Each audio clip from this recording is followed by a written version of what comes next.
आप देख रहे हैं न्यूज नाउ 24/7। ताज़ा खबरों के लिए हमारे साथ बने रहें। कांग्रेस नेता उदित राज ने बिहार में मतदाता सूची के विशेष गहन पुनरीक्षण को लेकर गंभीर आरोप लगाए हैं। उन्होंने कहा, जब म्यांमार और बांग्लादेश से आए लोगों के नाम मतदाता सूची में शामिल हैं, तो ऐसे में लोकसभा चुनावों की वैधता पर सवाल उठते हैं। उन्होंने बिहार के मुख्यमंत्री नीतीश कुमार और केंद्र सरकार पर निशाना साधते हुए पूछा, नीतीश कुमार पिछले 20 सालों से क्या कर रहे हैं और केंद्र सरकार पिछले 11 सालों से क्या कर रही है। उदित राज ने सरकार की नीयत पर सवाल उठाते हुए कहा कि ये सब चुनावों में धांधली करने की साजिश है।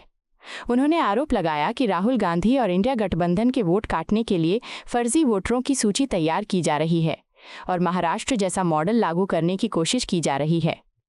बात यह है, आना चाहिए विषय पर। जब बांग्लादेश के, म्यांमार के लोग वोटर लिस्ट में थे, तो भाई लोकसभा का चुनाव कहाँ से फिर जायज हुआ। फिर 20 साल से नीतीश कुमार क्या कर रहे हैं, 11 साल से केंद्र की सरकार क्या कर रही है। इनका इरादा खराब है और इसकी रिगिंग करना चाह रहे हैं चुनाव का। और जो ये कह रहे थे हर मतदाता के पास जाकर के प्रमाण जुटाने की बात, और फॉर्म दिया जाएगा, तो 2 फॉर्म में होंगे। एक फॉर्म मतदाता के पास होगा, BLO ले लेगा। कहीं नहीं ऐसा हो रहा। तो बात न इधर की न उधर की, ये सीधा पूरा प्रयास किया जा रहा कि जो राहुल गांधी जी के वोट है इंडिया गठबंधन को, उनको काट देना और फर्जी वोटों से एक लिस्ट तैयार कर देना।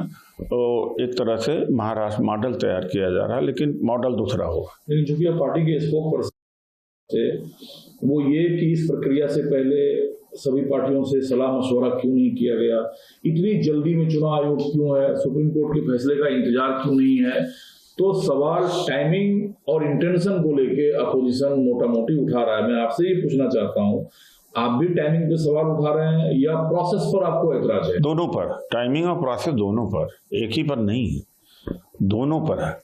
आप राशन कार्ड, आधार कार्ड, वोटर कार्ड नहीं मानेंगी, एक बात है। आधार कार्ड जो हर चीज़ों में इस्तेमाल होता रहा, पैन कार्ड इस्तेमाल होता रहा, आप उसको नहीं मानेंगे। और इतने कम समय में 8 करोड़ मतदाताओं के पास पहुंचना और उसका रिवीजन करना, उनका फैक्ट क्लियर, सारे इंफॉर्मेशन इकट्ठा करना। मैं कहता रहा हूँ कि लगभग 200 BLO के पास एक यूट्यूबर गए और किसी भी मतदाता को, और BLO ने भी कहा कि जो फॉर्म भराए जा रहे हैं वोटर वेरिफिकेशन के लिए, 2 कॉपी होनी चाहिए, एक मतदाता के पास होगा, वो नहीं दिया जा रहा है। तो ये सब फर्जीवाड़ा और जबरदस्ती किया जा रहा है। तो दोनों बात है, टाइमिंग की बात है और प्रोसेस, दोनों गलत है। आपको यह वीडियो पसंद आया हो तो इसे लाइक करें, हमारे चैनल को सब्सक्राइब करें।